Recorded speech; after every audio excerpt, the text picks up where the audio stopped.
we're talking about negative entities. You were just saying the lower energies, you feel like you're getting knocked about a bit. And the higher energies feel more trusting and open and joyful. That's how you discern the difference, I guess. Is that what you were saying? To pick up where we were, the thing that happens to us hold is on, are we recording? when we connect into the heart. Hold on 1 second. We're going to come back. So, okay. Do you want to I'll probably just edit that out. Okay, yeah. Oh, say. Okay, guys, so we had a little bit of an audio difficulty, so we reconnected, so there's a little bit of a break in there. But David's back, and we are going to pick up where we left off. We were talking about when you're in the lower energies, feeling knocked about a bit. There you are. So let's mention that we got into this conversation because you're talking about sensitivity, and that allows us to connect with the higher energy. So when we're using our sensitivity and opening ourselves up, we can feel the higher energies really well, and it's absolutely beautiful. But then what happened to us is we've got our sensitivity still open to us. We connect to a lot of the lower energies. We can feel really knocked about. So when you've been doing a show like this, you'll feel very opened up. And then if you got on your phone and you talked to someone who was very aggressive to you and you felt upset about it, you could get, like, what do you call it? They got some expression, American football, about getting hit from the side. I'm trying to remember what it is. Tackled? What do you call that? Tackled or sidelined? Pile drive. And you can get really not. Yeah. So we can get really, and to some extent, we in this world need to manage how we're using our sensitivity, so that when we're picking up something nice, we remember to open, and when we're bumping into a lot of the background jostle and stuff, that we don't close down too heavily and shut ourselves into a little ball trying to hide away from everything, because shutting yourself down doesn't work in the end. But at least you remember to take it too seriously and don't get too upset by it. Otherwise, if you do take on something that's upset you, you can get really upset at your loved ones. So, for example, I know my lovely wife, if I'm in a very connected state and we're saying nice things to each other, it's all very good.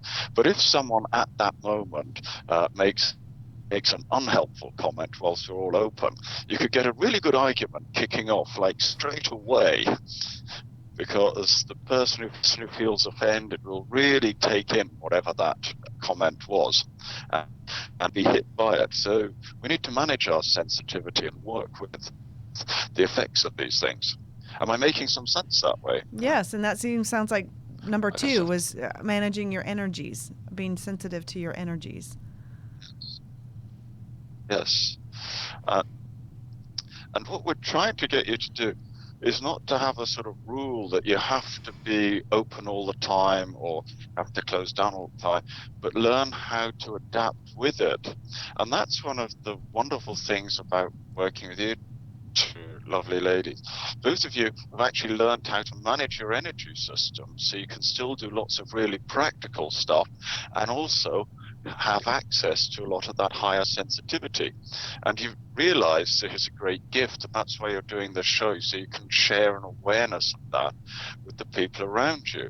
So thank you for the wonderful service you're doing to this world and reminding people that it's possible to have that sensitivity and do practical day-to-day things. Well, thank you for that. I feel like I do. Thank you, and you do too. And you've been a great teacher for us. And my EFT work, my tapping, is a tool that I have found that I've used for the last 15 years. So when I feel those discordant energies, instead of, like you said, pushing them away, it's like, what information is this? I'm calming down the body's response to the energy, and embodying it without the fear, like you said, falling into it and not being afraid of it. And there's usually some valuable insight there that, or a memory of how I've learned to do things differently now, and a different perspective shift that just internally changes the whole dynamic. And then I see what's in front of me as in a completely different way. So I didn't try to change it, but I used that information that was being generated to transform the energies to stay open. So yeah, that's been my little process that, it comes fast and furious sometimes, but it does work. Well, I have just figured out what I'm doing. Be 49 in a couple weeks. But I finally figured it out. It's bringing the information in and hopefully exhibiting how to use it. And then, I mean, you're doing it in a healing way, and how to live in this quote 3D world with the 5D tools. She just did it this morning. She witnessed a car accident and was able to stay very clear and got everybody in a good place without being consumed by that, the adrenaline. So she's an embodiment of that too. Yeah.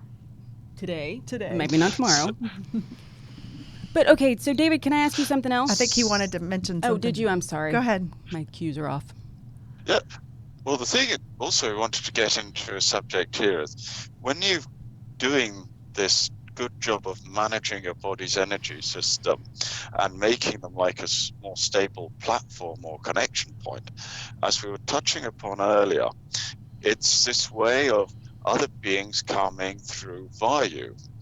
And on many other worlds, we have friends who we kind of forgotten about in this earthly world, but we know them on other worlds, and they want to make contact with us and look in, because as far as they're concerned, many of them are living on higher dimension worlds where everything's a lot calmer and well organized, and you don't need to use money to get everything done because everyone likes doing a day's work, so no money, no taxes, none of that, because people just like working. And we're their friends who've gone off to the wacky earth level on a kind of vacation to live out a weird life. And our friends from other worlds really like to look in on us. How's it going? Like, I don't pick know. up on the vacation. Yeah, you got it. It's like, how are you there? Come and look it. And this is one of the subjects we want to sort of open up, because everyone who's into watching shows like this is going to have friends on other worlds who want to say hello. And a show like this acts as a wonderful reminder to make them realize, look up. Have you got some friends up there who wanted to come and visit, who wanted to drop into you? So we're not only talking about getting information from them, we're also talking about letting them have a chance to experience the earthly world, but through our human bodies. And when they get to do that, they can give you some fun characteristics and a whole different take on the kind of life you're living. It's like opening up a sort of portal or a kind of intergalactic internet connection. So you can Skype or Zoom with friends on other worlds, say hello, and share being each other and start to experience their state of being, and they look in at our state of being and sometimes make comments. For example, me and another guy I hang out with, we were both told, could we please give up milk when we're doing this sort of work? He had it described to him as animal juice. That's what it was called in a conversation he had. Can you cut back on the animal juice for some gist of that conversation? So the visiting friend, how did the visiting friend experience animal juice? It was unpleasant, it upset the digestion, or what were they feeling that they would request that?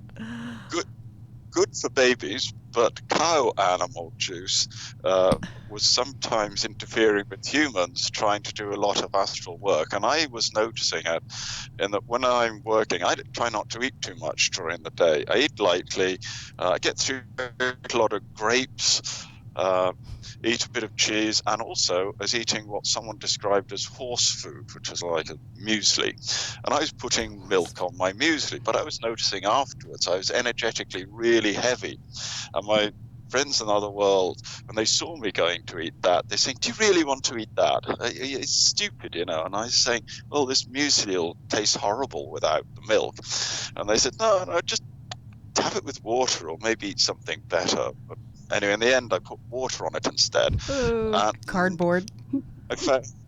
Yeah, but strangely enough, there's enough sugar and milk powder in the thing as it is. And the energy of it was a lot lighter, and I then found that it didn't feel like I'd eaten a bowling ball for lunch. Yeah.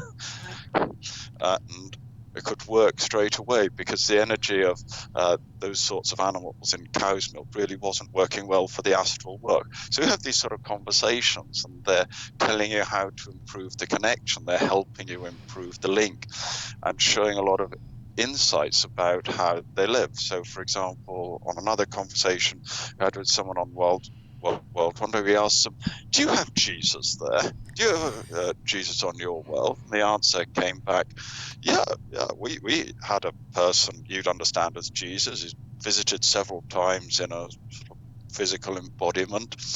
He says, everyone knows Jesus. Was the kind of conversation we were having there, which makes you realize that these prophets coming to Earth are also intergalactic characters. They get around. They don't just want to limit themselves to Earth. You might see on a linear timeline, they do Earth for 30 or 40 years, 2,000 years ago, and then they're off somewhere else, visiting and then coming back. Oh, So that's a wild concept. we're really, I know. We're in a much more open system than we give credit, and we've got a lot of friends out there who want to hang out with us and just give us this bigger picture. I wonder if there are viruses or parasites like that on other dimensions. Do they get sick? Do they have to deal with these kinds of issues, or is that definitely a 3D human world thing? In the more developed kind of worlds, they pretty much sorted these things out. The idea of getting sick looks ridiculous, as does the idea of having prisons. So if you go to a lot of these more developed places, you don't see big hospitals or prisons. That's one of the features of how they seem to operate. And to just cover the two things, if we go to a normal doctor right now, he doesn't look at your aura or energy system most of the time. So he's not looking at what's actually making you vulnerable to physical illness in the first place. On a more advanced world, they'd look at your energy system and start to say, what's going on in your energy system? You correct that, and then your ability to naturally heal up would work very well. As regards things like prisons or criminality, in our earthly world, we experience a lot of individuality where we feel isolated enough in our own little space that we're comfortable to do harm to others. When you get onto a more connected world, you begin to see that harming others is in so many ways harming yourself, and then you're uninclined to behave that way. So it gets you into a much warmer way of behaving, and then they don't need to have prisons or laws about criminality because everyone's being inspired to behave in a much better way. And again, I must congratulate you, Juju, because you're working on bringing that kind of awareness and light into this world. You're trying to get people thinking in new ways, get them to open up. Well, this is the Great Awakening, right? We're in the middle of it. We're moving through this. We are, and that's something. So my guides were telling me a couple weeks ago that I said, so what's the difference between me here and me in this other place? This other, she's so much more advanced. The fiber optic place? No, it's another place, but it's like another aspect, and they said she is aware. Where we're not aware that there's anything else. They're aware of everything. But why do we have to come through this veil of amnesia? Why? We thought it would be fun. We're in the amazing forgetfulness exercise. Like constant Alzheimer's. You could say it's extreme. It's the great simulator. You're not extreme here. Form. Yeah, there you go. Yeah, but aren't they, in other worlds, aren't they in their own version of a simulation? They are, and this is in one of the experiences I had. It was a bit over a year ago. A very nice woman came to my office one day, and she was asking about people she'd been places she'd been astrally and the people she'd been meeting, and she'd been like to a dozen places, and in the time we had, we could only link up with sort of two of them to do Judy's job and go and have a look. So we got to look at 2 out of 12 in that case. And the second one we visit was introduced as a place where deceptions were created, and horrified at that. And I got a sense deception was a strong word to get her attention, but that. Okay, Wait, can you repeat Go back. everything you just said? Because we didn't hear it. Yeah, I'll repeat that. I'll say it again. So we were visiting a world where they generated deceptions, was the nearest telepathic translation to the word they'd have used in their language. Came across as a deception. And that gave us a little bit of a surprise. It's like, deceptions? What's that about? And a lovely being there who looked relatively close to our human forms, but very nicely slim, so she had no problem about ever getting overweight, and would sometimes show us subsequently the most wonderful food she'd eaten, no wonder, so she's on the best of diets. But anyway, after doing that link with her, it was as if she kept going back and said, come on, I want to talk more to you guys. And she then got to meet nearly everyone else I was physically working with. It's like she wanted to say hello to everyone. She was like a party guest who came into the room one day and said, introduce me to everyone. So we went round the whole party. To describe what she does, she'd call herself the experience architect, because she designs what in our world would crudely be called computer games, but in her world, she just designs total immersion experiences where you can be in planets and think you've got up one day thinking you're Kerry or Tiffany. You could get up one day, think you're Kerry or Tiffany, off you go with a whole set of memory. And she put it this way, she said she knows she's living in an illusory world. She says we keep forgetting we're living in an illusory world, and to keep herself going, she generates a few more illusory worlds for her friends to play with. So keep remembering that you are in these illusory worlds, and there are more, and you can dip in and out of them. So it's a lovely way of putting it. So I hope that's answering your question. It just creates so many more questions. know. But that movie Inception, where they're inside the different seen that. layers of, it's really good. But it reminds me of this. You have to kind of wake up and then remember you're in that world and wake up through the levels. Well, no, go ahead. I have another. Okay, so because I know at one point the three of us were talking about linking up with someone, and my question is, there are realities, and I feel like this is a realm, like where we're living right now. And of course, we have multiple parallel realities and multiple timelines and all of these different things that just goes on and on. But when you link up, are you linking up with someone in our dimension, let's say on Mars or in the somewhere? I mean, or are they in different dimensions, different realities? Yes to all of that.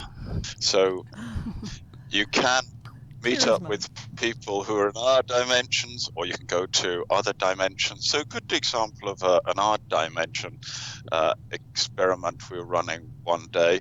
There's a lovely young guy we were working with, and in a past life, he had lived in sort of Egyptian type world where they knew more about spiritual things.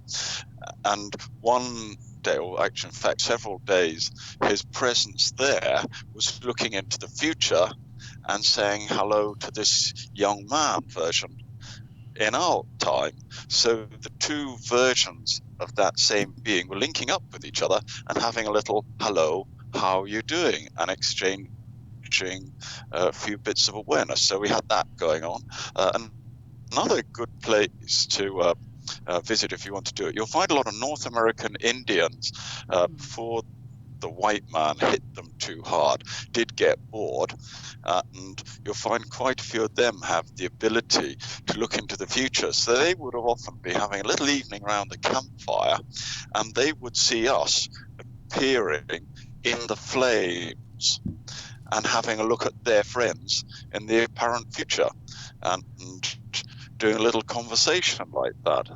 Another group also you might want to mention, you've probably heard of Stonehenge in England, where you've got all these stone monoliths. If you go hanging around there when it's busy, you'll find there are little groups of people who are sitting down together doing their spiritual awareness exercises, and they'd be coming up to the right speed when they can start to say hello to you. So that's an example of another location you can go to. So is that the purpose of the stones? It was to be sort of a portal for this interdimensional communication? Yeah. There's lots of that. If you want to kick up a dimension, go higher, you can start to find versions of the world we're living on that are existing like a dimension above this, and you'll find beings there who'll say hello to you and have a chat and interact with you. And again, you're likely to find in most of these interactions, there's a sort of deeper friendship. There's some kind of higher spiritual connect that's holding everyone together. Yeah. And you'll realize you've got a lot of friends around the place. So when it comes to looking into other worlds, like what we'd call alien worlds, which is a weird statement, it's like there's earthlings and anyone else in the rest of the entire universe is called alien, which is a very strange way of putting that one. Yeah, and this book was great like because it's kind of a little Frodo's guide to interspecies travel. Like this is sort of how they live and what they do and what they're about, and here's your concierge, your ambassador that you can link up with, and people can connect with you personally. And I always say that you're like a flight instructor. You teach them, you're like a co-pilot, to get out and start making these introductions and having these experiences with a partner, to teach people how to do this on their own, and then report back. What did you find? Add to the conversation here. Flesh out this map a little bit more. So not too long ago, I think.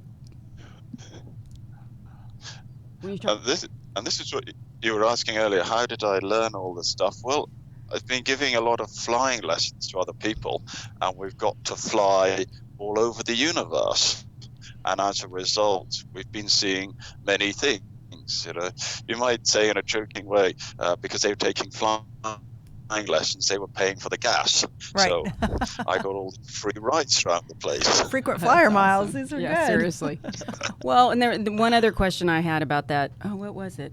There it goes. I was listening to someone last week, and they were talking about the fact that there are beings that are out there that they are attuned to you when you send out the frequency. So if I sit and I think, okay, I'm wondering about the blue planet with that there are people that'll say, oh, there she is. And I mean, they may not know who I am, but they can, there are beings that can pick up and they're right there. I mean, how well, you're making a telepathic link that somebody's receiving, is what you're saying. Yeah. Looking for. Let's throw a lovely term that you can sign up on this. You can put it on your little bucket list of things you wanted to do. And you two lovely girls, you've become what we classified as interactives. In other words, beings from other worlds can interact with you. Okay. So beings from other worlds can look down on the Earth, and they can often see what's going on. But to be honest, there's not that many interactives going around. That's someone you can hook into and they'll start connecting back. So you number amongst the growing, still small number of interactives. So they can connect with you and start to come through. So if you're saying, was someone out there picking up on that, realize that the number of interactives are relatively small. So if one of them does open up and switch on one day, there's a good chance someone's going to go, hey, we got a new one. She's open now. Open for business. Yeah, she's open for business. Let's go. And all they want to do is look around. I mean, they're not wanting to go buy a Rolls Royce. I mean, they're just looking around, right? Well, not only that, they're not just looking around. Materialistically, they realize that we're in another one of the illusions, but we're quite quite an interesting illusion. So buying a Rolls Royce isn't necessarily the top of their priority. More likely to be on their priority is, can they get one interactive to help create some more interactives? Can they make that one interactive a better channel and share it with others so we get more interactives online? That's much more what they're interested in doing. And that's the step we're onto, because they want humans getting more awareness so they can take part in more of the free will decision-making process and have a bigger hand deciding how this Earth we're on is going to be developed and created. They want the human involvement in that, Right. not just sort of lording it over them. It's like, get them involved. This is so different from Hollywood's idea of alien invasion, which was someone coming here to suck your brains out because they were hungry or run out of resources on their own planet. It's much more a case of other beings coming here to actually help out and So that's assist you. just so empowering, that the thing that you can really do, if you're listening, to help the planet is to go inside with that internal smile and to breathe and to open and connect and then act from that place. That's the thing that you could most do to help this planet is breathe and smile. And I think that's amazing. Kind of lift everything up. So I'd sent you this. It was an interesting. It's called the I'll post. It's like the ET handbook, or it was a guide. It was the field guide, and I randomly came across this in a used bookstore. And anyway, and it was written years ago, and it was basically, they said, there are those of us who have incarnated here to help, but we had to completely go to sleep, because if you don't believe you're really human, then we're taking over. And you can't take over, because there is the free will. So believing I'm really human and I want to help, and I want to help lift the energy and whatever it is I'm here to do. But then after you've completely gone to sleep, then you need to wake up. And it's like, okay, so you need to forget everything you know. Okay, now that you know all this, now you need to forget everything you know again. But I love that, because they were saying it's from the inside out, because otherwise you're taking somebody over. Isn't that interesting? Yes. And they very much don't want to impose themselves that way and do a takeover. And it has to be said, by the way, my lovely wife would run a debate on what would be taking over David too much or too little. And to give you a bit of context on this, a few years ago, I had the fun of noticing one of the parallel lives we've had together. This is what you find in a man and woman, and the beings, the spirit beings that operated, they've often had multiple lives together, and that's why they're so good at both loving and annoying each other. And you can put them together and they'll carry on loving and annoying each other. But anyway, she was picking up and I was picking up, and we could get the joint memory of it, of living on a planet that was like a parallel version of the Earth, and we were living in what would pass for a part of Germany or Austria. So we were speaking a very Germanic language. And in that particular lifetime, she was what you describe as a white witch in her temperament. She could really channel the higher light in a beautiful way. And her role in that community was to bring the higher light into it. They had a culture where the white witches were revered for bringing that high light in, because it made them all beautiful and uplifted. And in that lifetime, my role was not such a tuned-in character. I was like her husband.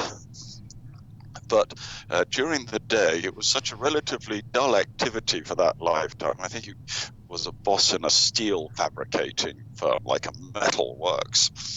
And the husband wasn't really much fun during the day, but in the evening he had a great relationship with his wife, who was very spiritually tuned in. And once the lovely wife had remembered this, she then set this as a new bar, which husband in this lifetime had to meet all the time. And she'd be comparing our current relationship to the previous one in a world where things are a little bit more simplified and we had a much smoother relationship. And she'd then say, when I'd come home, why aren't I being the hubby I used to be in that other lifetime? But I'd be coming home with a lot of perhaps a more alien connection to me. And she'd say, you're coming home, you look a bit alien tonight. I want more a human person here. Don't you remember how it was in that other world? And there's that little debate going on. So she'd be questioning how this mix would work. Did you come to a resolution? Did you agree to leave the aliens and be more human at night, or how have you worked that out? I'm asking a personal question now. He's like, nope, plead the fifth.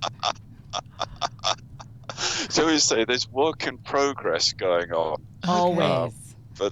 But as for the alien aspect, one of my friends also worth mentioning is a dog who kept me company in this lifetime. And if you've ever seen the film, I think it's called A Dog's Life, about a reincarnating dog. Yeah. And at the end of the film, the master's going to the dog pound, and the dog is standing up against the prison bars saying, hey, it's me, come on, Yeah. my body's different, let me out. When I was in my 20s, myself and my dad went to get a dog out of the dog pound. We thought we'd get a dog randomly, but there was one dog up against the doors, literally like that, saying, hey, let me out. It's me. Want to come and be, it's me. And anyway, we went and got him. We had this great time with this dog and a dozen happy, fun years. And this was a dog who, when he got old and deaf, you could call him telepathically and he'd come running. And you could walk him down the street and he didn't run out in front of cars. A really great dog. And then he had to pass on. But years later, I sometimes see the dog with me hanging around in spirit. And one day he's looking at sort of David form and he said, you're looking a bit alien these days. You can see with the work you've been doing, you've linked into so many other alien worlds. Spiritually, you look a little bit different. So even the dog had something to say on the subject. Yeah. Even the disembodied dog had something to say about it. Well, he was bringing So back funny. he wasn't the old dog he used to be. He was now more alien too. So we can all grow and expand, right? So where are you from? I mean, from. Is there an original, there an origin point, or that? Where do you reckon? Where do I? Palladian. Arcturus. Yes, I think he's Arcturus. Where do you reckon you're from? Arcturus. You're looking. I love it though. We've got smiling Tiffany and Kerry with a slight look of horror on her face. No, No, I said thinking. Palladian. So She said Palladian. I said Arcturian. where do you feel, or where have you visited? You're Uh, like, this was my origin. Well, Does that exist? it's a tricky one because when we link up, I can see that we're all one of us. I can see there's all one, but then we've developed these different personalities in different areas, and we're often identifying ourselves in terms of the personalities we package together. Yeah. Rather than seeing what we really are and seeing how there's that beautiful oneness. I mean, right now, when you're just sitting on air, and also for any viewers watching this later on whatever YouTube, streaming yep. channel they're looking at, just sense how there's a beautiful oneness that's actually connecting all of us, not just the people on this show, but everyone around us. Just sense what's it like and how we join in the middle. And as you're doing this, just pick up, what's your take on what's it like when we're sensing that join in the middle? What do you get? It's a matrix of light, I feel, and I'm looking at it through my little eyes perspective, and you're looking at it through your eyes perspective.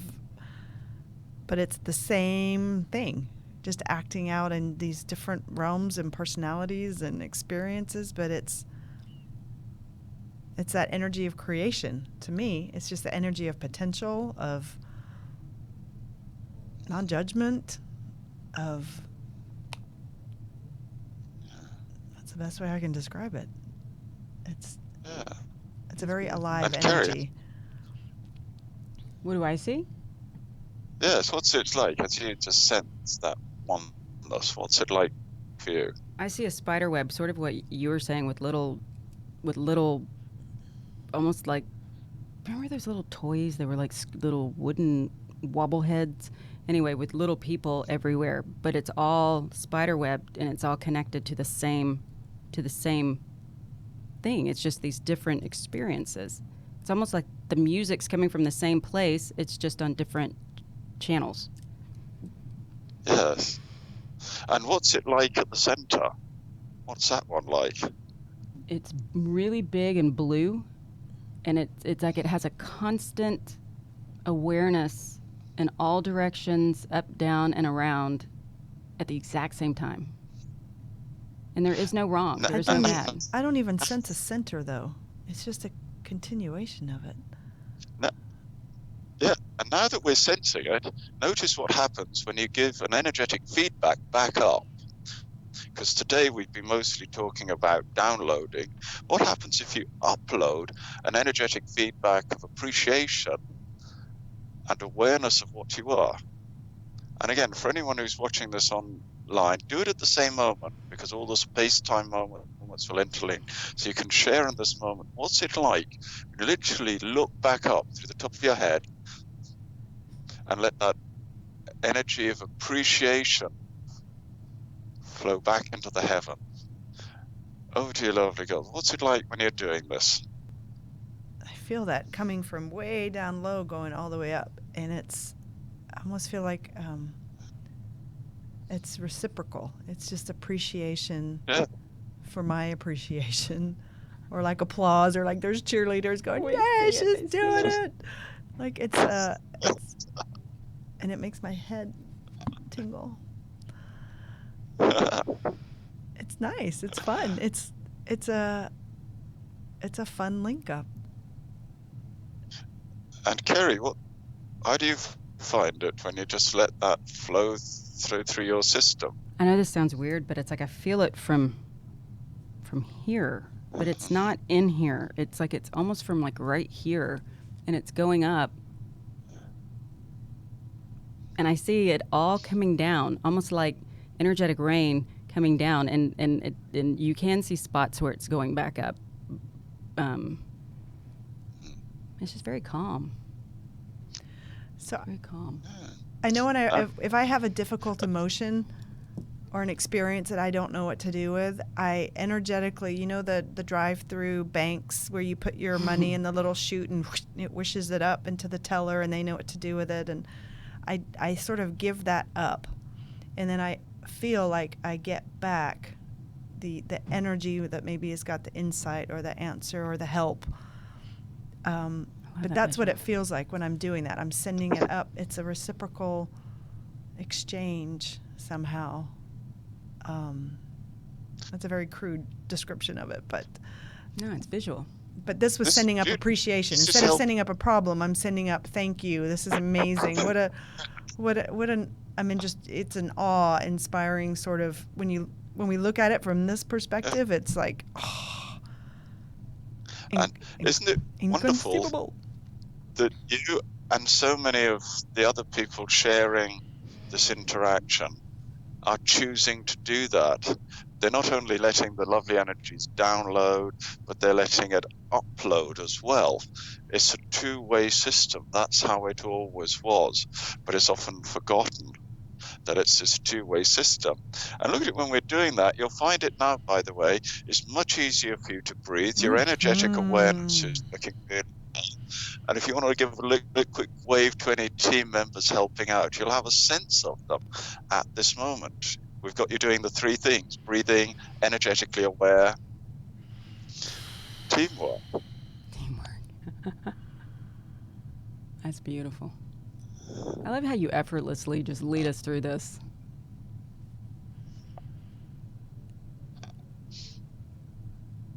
That's fun. It does feel so much easier to breathe, and I can feel myself. It's down low, so my body's actually like pushed back. Every time I breathe in, my body's, my belly's filling.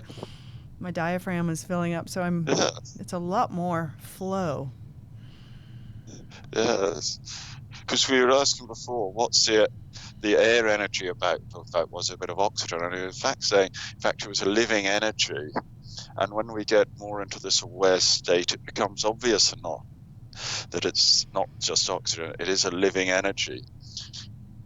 And this is what we want to encourage people, is to validate it, because you'll have noticed that in our conversation, everyone gives a slightly different perspective or take on the same thing. And it's all very valid and important alternative viewpoints. That's why there are so many human forms. They give all these valid takes on it. That's why the real one of us has created so many permutations of itself, to get these different perspectives and different angles and coming in from other directions altogether. And that's again why the earthly world is so fascinating for the outsiders from other worlds, because they see this as a most wonderful experiment in what happens if you take a really low vibration place, so you're operating at the extremes of this awareness. In other words, can it be done, can't it be done? But somehow give your friends a hand down there and get it up and running. And then they get new feedback coming through our human consciousnesses. So we are performing a wonderful service. There is purpose to what we're up to. Not just random. Not just random.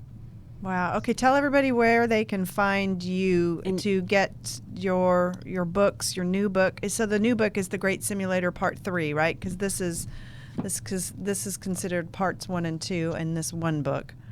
And how do we get more of this, to read this, to do our flying lessons with you? There are a few ways of doing that.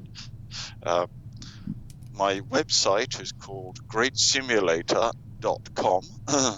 So that's easy to find out, greatsimulator.com. If you can misspell it greatstimulator.com, you can get a porn website, which might be good if you're in a bored mood. So remember, Great Simulator, and you'll have the right spelling. Shortly after we've done this recording, we'll have this up on the website proper, because right now we're getting it printed. So that's one way to get it. If you go there, you'll also find there's some training videos to help you do this. You can participate in, and some one-to-one training. Alternatively, if you look on Amazon, the great bookshop that's now covered the entire world, that we're not really on. Printouts. Yeah. So they're running printouts of this book, and that's where you can go and get it as well on Amazon. And do give these books a nice 5-star review when you do that, because it helps the rating. People are looking for good books to help them do that and connect. And what we've tried to do in the books is put in some cutting-edge materials, some cutting-edge insights that you won't have found anywhere else at the time of publication. I know, for example, you've had the pleasure of reading one of these books. Have you found in it a few things that you hadn't come across before? I found a lot of things. And it's actually, you also have this popping of, oh, yes. I mean, it's a lot of remembering, too. And I read it in your voice. I hear your voice when I read your books. Yeah. The way you enunciate the words that the way you pronounce your words.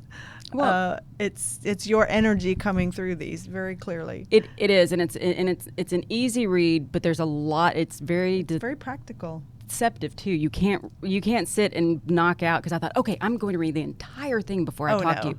You take a bite and then you have to chew on it for a while. And you do, and but the great thing about it is I have had a lot of pieces, and it's fleshing it out. I mean, it's amazing, and the way you say it and the way you come back to it from a different angle, you really do start understanding. You're a very good teacher. How to wake up, what to do, what it means to wake up, why you may be on the roller coaster asleep. And I love that. That was so fantastic. He says, it's sort of like you're asleep and you wake up and you're on this roller coaster that's doing this, and you're just like, whoa. It's very jarring sometimes when you wake up, and people do have that experience, and you just want to go back to sleep, but too late, you're up. And so, no, I love all your books, but I'm really enjoying this third book. And you're very right in saying that you can't read all of it at one go, because what's happening is, as you're reading, you're developing a new mental understanding of new subjects. It's not just like reading a novel, which is a simple story, which is just in terms of everything you already know. When you're reading these sorts of books, you're picking up new subjects, new concepts, and when you get into the next chapter, you're having to take the learnings and understanding from a previous chapter to understand the new one. And just to give you an insight, what it was like for a few of the guys who were doing some of the proofreading for us, they said they found they had to read every paragraph twice. Once to check for spelling errors, because it's the odd one about inevitably, and the second time to try and absorb the meaning, and sometimes they're having to read it a third time to actually pick it up. So even if you'd never got to the end of this book, but just absorbed a chunk of it, you will find you're starting to understand new things as you read it. And you'll find it, as you also picked up, it kicks off a remembering, because you've lived elsewhere on more advanced worlds. And books like this are helping you remember the greater reality. They're waking you up. Right.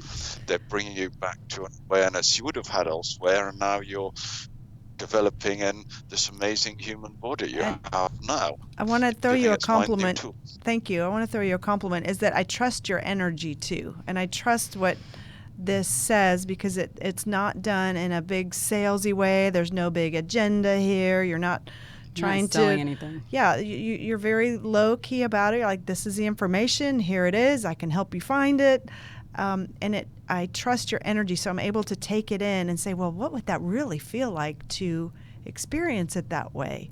So you every time we've ever spoken to you, you've just been nothing but gracious and articulate and kind, and it's patient and very patient with us. And I love how you'll tell something and then say, how does that feel to you? Like, what's your physical response to that? How is it hitting your body? And so it's very personal, and I appreciate that. It's not one size fits all.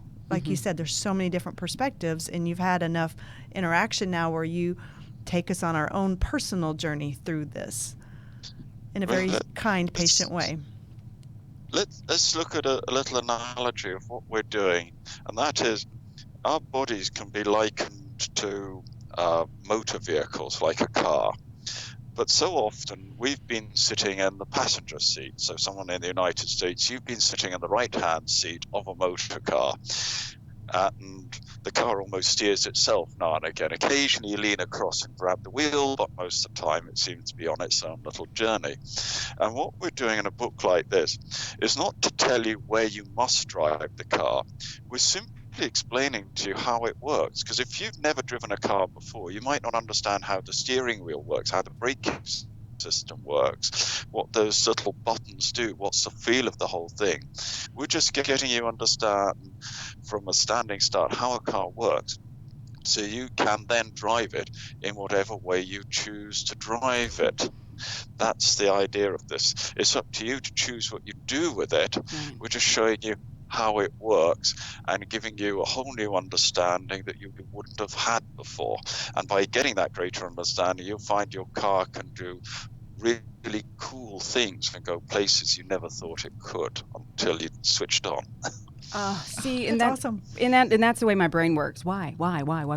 You know, and what is the bigger picture of this? I mean, okay, yes, we need to breathe, but why do we need to breathe? You know, and so that's it really does speak to that. And it's pretty simple when you break it down. Breathe, anchor, groom your energy, let it in, and it's counter to most of what we've been taught in this physical world. So it's a big unlearning and relearning. Right. Well, David, thank you. So good. Oh, there's so much here. Yes. Well, thank you for that again. You've got your thing: breathing, energy awareness, teamwork, and we're away. That 1, 2, 3. Sounds simple to me. It'll always come back to that. Okay, so we'll meet you out in Sector 52, 1925. You there? So it's Waveview.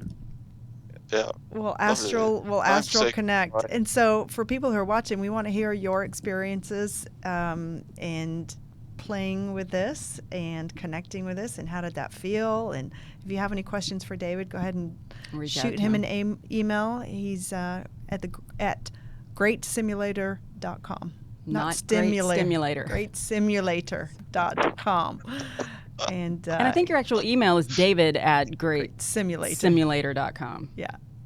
Perfect. Okay, wonderful. Okay. Well, thank you for that. Okay. Well, David, All thank right. you. Well, I'll see you soon. It's probably time for you to get All right. home. I know. Thanks for your time. Cheerio till we see you on the astral. Okay.